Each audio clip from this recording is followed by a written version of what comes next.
Bonjour à tous et à toutes, je suis ravie de vous retrouver aujourd'hui en vidéo pour vous présenter mon deuxième point lecture pour le mois de juin. Dans cette vidéo, du coup, j'ai 4 romans ainsi que 2 ouvrages graphiques à vous présenter. Je vous donnerai tout d'abord mon avis sur le dernier roman de Alexiane de Lys, donc De sang, d'écume et de glace, le livre 1 Métamorphose.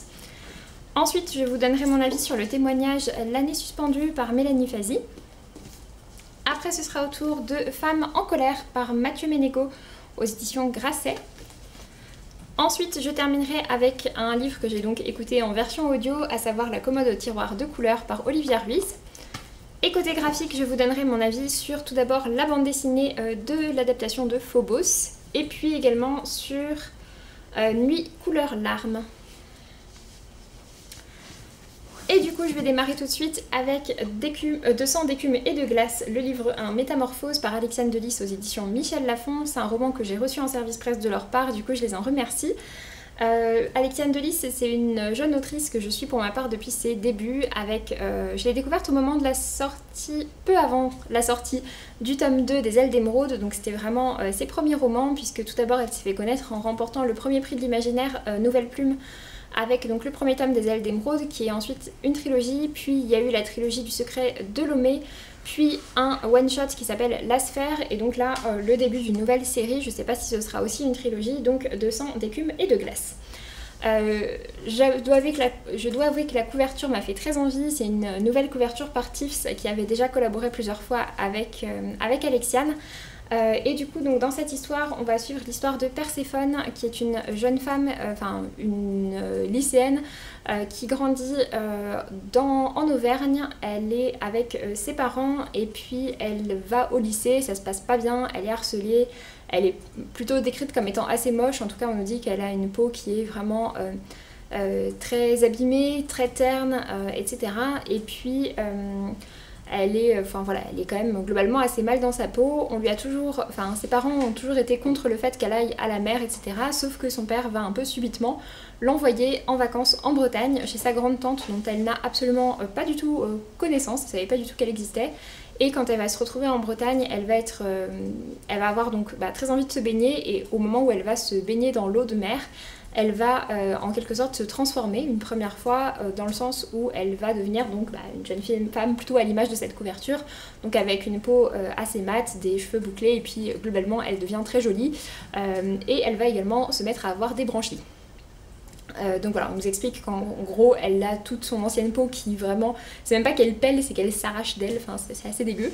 Mais voilà, en tout cas du coup donc on a une sorte de premier changement qui va se passer à ce moment-là, et puis elle va assez vite faire la rencontre de sortes de sirènes. Dans le récit, la mythologie est quand même assez complète. On nous explique qu'en fait voilà, il y a plusieurs variétés de sirènes entre guillemets, avec plusieurs groupes qui se sont fait la guerre, et qu'elle apparemment appartiendrait à une famille qui serait en gros des sirènes d'eau douce. Donc des ondines, voilà, du coup en fait elle va apprendre à connaître tout un monde, etc., dont elle ferait partie. C'est un récit que j'ai vraiment apprécié par sa thématique, que j'ai trouvé originale et bien faite autour des sirènes. Je trouve qu'il y a vraiment donc tout un folklore qui est mis en place. On nous explique qu'il y a toute une hiérarchie, etc., en fonction de quel animal marin en fait finalement va les imprégner, et du coup ça c'était vraiment intéressant. C'est également un roman qui est très addictif, comme vous pouvez le voir, c'est quand même un joli bébé, il fait 475 pages je crois, et je l'ai lu en 2 jours, donc voilà, c'est clairement un roman addictif. Donc oui, c'était plutôt vraiment sympa à lire. Après, moi le bémol que j'aurais à faire, malheureusement en fait, il est lié justement au fait que j'ai lu tous les romans d'Alexiane de Lys, et que quelque part je trouve qu'il y a un peu des schémas qui commencent à revenir, et ça commence à être un peu trop répétitif, je trouve, pour moi.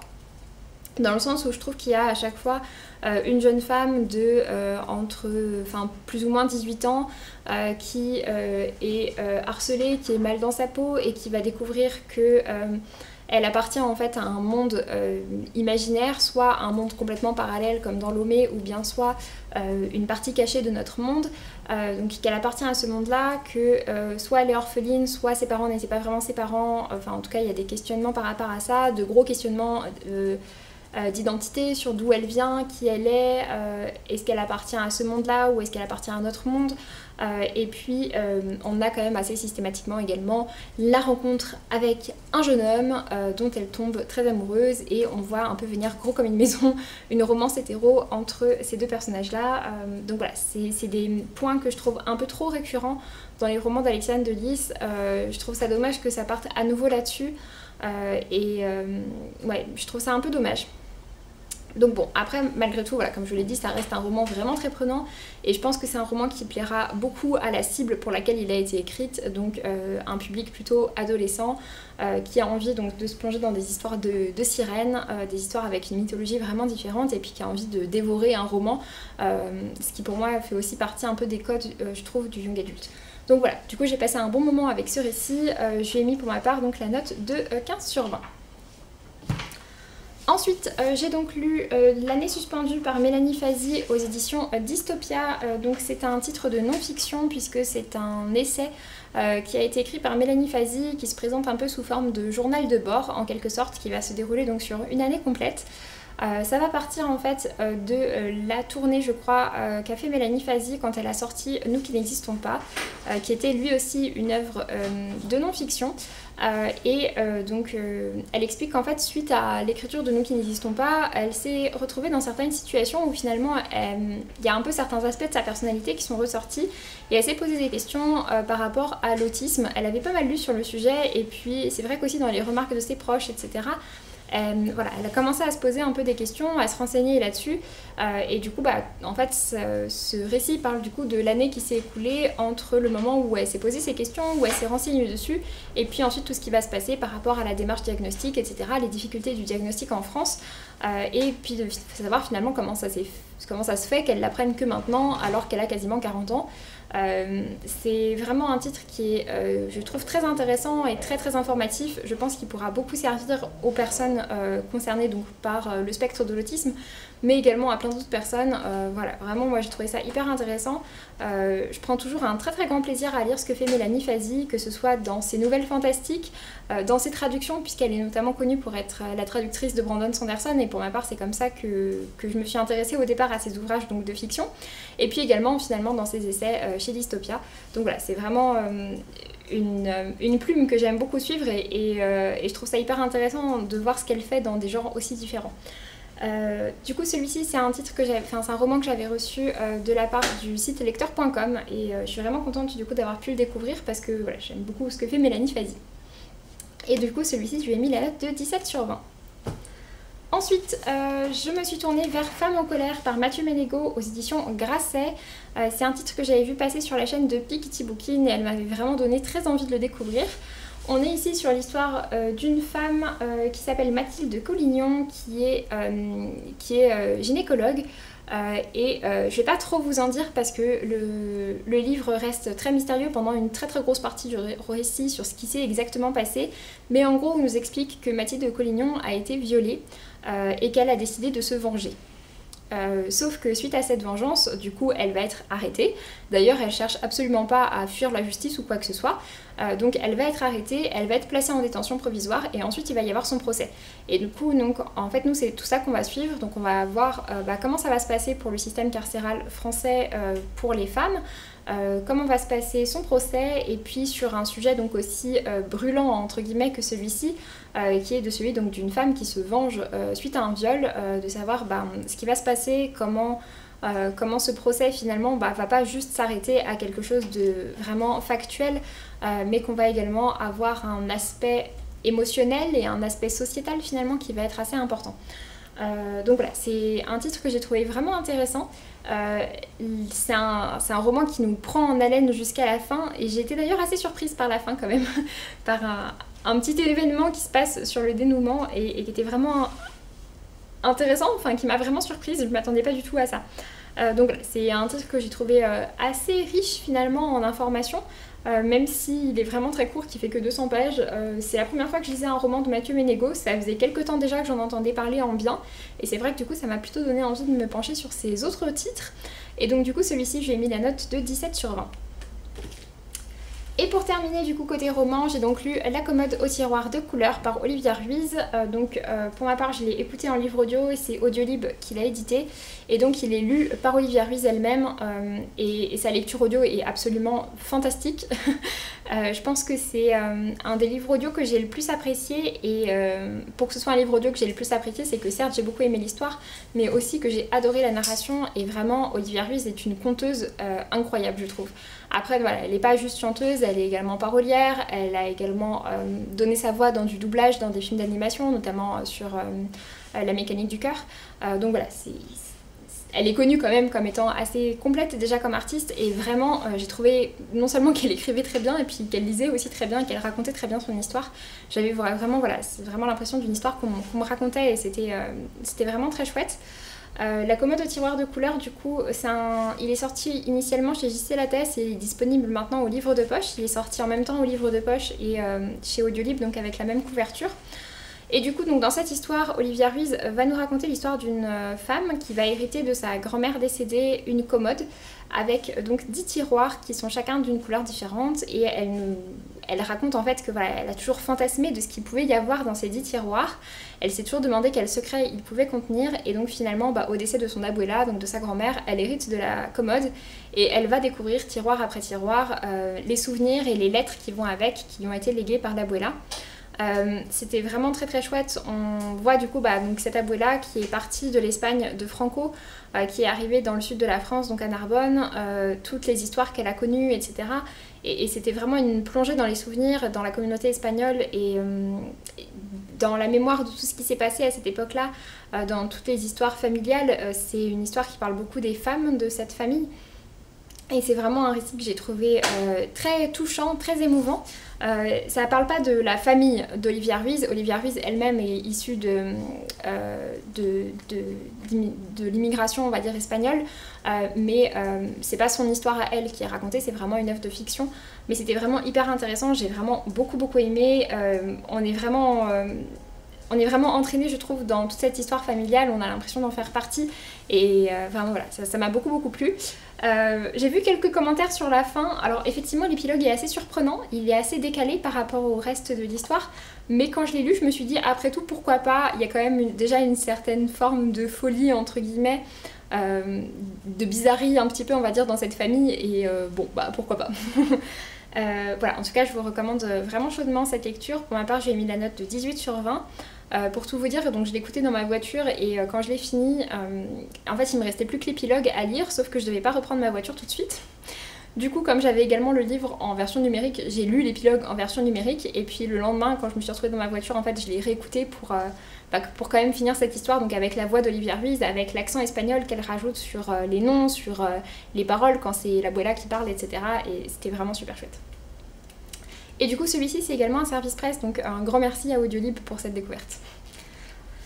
Et du coup pour terminer, je vais donc vous parler de mes deux dernières lectures graphiques. Ce sont deux titres que j'ai lus grâce à la plateforme Isneo. Tout d'abord donc Phobos, donc c'est l'adaptation du roman de Victor Dixon et du coup c'est dessiné par Eduardo Francisco et donc le tome 1 s'appelle L'envol des éphémères et c'est aux éditions Glénat.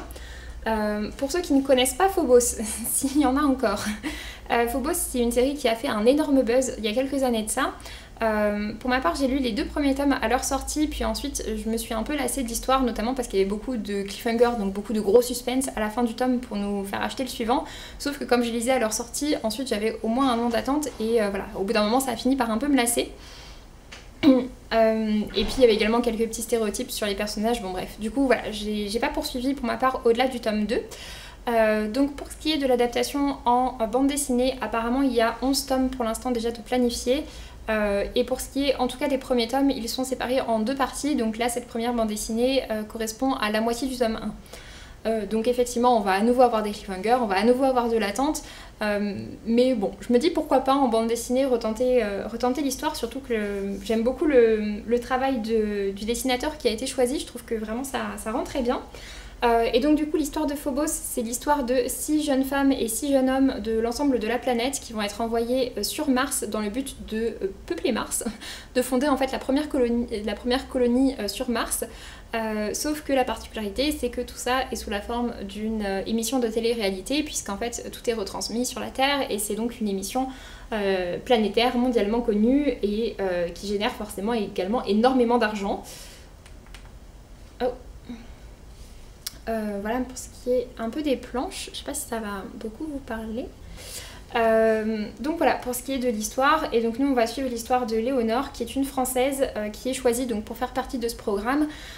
Et donc pour ce qui est de ce premier tome, en bande dessinée, c'est vraiment leur sélection et puis leur préparation quand ils commencent à s'envoler vers l'espace, et puis les tout premiers speed dating, puisque voilà l'idée en fait c'est de faire qu'il y ait des speed dating pendant tout le trajet jusqu'à Mars, pour qu'arrivé sur Mars ils choisissent le couple qui va s'établir ensemble, pour qu'ensuite ils puissent donc voilà, faire des enfants, etc.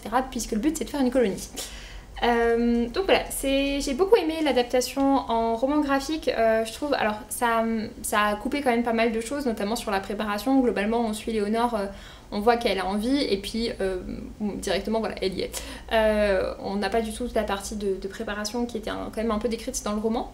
Par contre c'est vrai que c'est déjà quand même une œuvre qui était très visuelle, déjà en format papier, donc en format roman, donc du coup forcément ça passe très bien en adaptation. Je trouve que les dessins donnent vraiment vie aux personnages, expliquent tous les vaisseaux, etc. Donc vraiment je trouve ça très chouette. La colorisation est très sympa aussi, et du coup je suis très curieuse de voir la suite de cette adaptation. Je pense que je continuerai à la lire. Et donc du coup j'ai mis la note de 16 sur 20, à nouveau comme pour le roman, il y a un bon suspense quand même au rendez-vous. Ensuite, pour terminer, j'ai donc lu Nuit couleur larmes par Borja González aux éditions d'Argo, qui est donc ici aussi un roman graphique. Alors pour le coup oui, c'est plus un roman graphique, c'est une œuvre qui est un peu plus longue, qui fait à peu près 150 pages, le tome 1 de Phobos fait 90 pages je crois. Nuit couleur larmes, c'est une histoire qui va être assez compliquée à résumer parce que c'est quand même une histoire un peu spéciale. On suit l'histoire de Teresa qui est une libraire spécialisée dans tout ce qui est du domaine de l'occulte, et en fait un peu par hasard et sans vraiment faire attention, elle va invoquer une sorcière, et cette sorcière va lui proposer de l'aider à accomplir quelque chose, sauf qu'elle ne sait pas quoi lui demander. Et donc du coup la sorcière va rester quelque temps avec elle jusqu'à ce qu'elle choisisse quel va être son souhait entre guillemets. Et on a également donc un troisième personnage qui est une jeune femme qui est souvent à la librairie. C'est un titre, comme je vous disais, c'est assez particulier, j'aurais un peu de mal à vous en parler parce que c'est très abstrait. Il n'y a pas beaucoup de paroles, les bulles sont assez rares, tout n'est pas clairement expliqué. Voilà, c'est quand même assez particulier. Et donc du coup on a ce style de dessin donc quand même assez spécial, puisqu'en fait les personnages n'ont pas de visage, donc il n'y a pas spécialement d'émotions qui passent non plus. Donc voilà, c'est un style quand même vraiment spécial. Si ça vous intéresse, pourquoi pas. Pour ma part je pense, ça l'a pas forcément trop fait, je suis pas sûre d'avoir tout compris de ce qu'on voulait nous dire dedans. Et donc voilà, pour ma part je lui ai donc mis la note de 14 sur 20. Sur ce, j'aurais donc fini avec ce point lecture, j'espère que ça vous aura plu. N'hésitez pas à me dire ce que vous en avez pensé. Si vous avez déjà lu certains de ces titres, n'hésitez pas à me donner votre avis dessus, ou bien à me dire ce que vous êtes en train de lire en ce moment. Et donc pour ma part, je vous laisse et je vous dis à très bientôt pour une prochaine vidéo. Salut!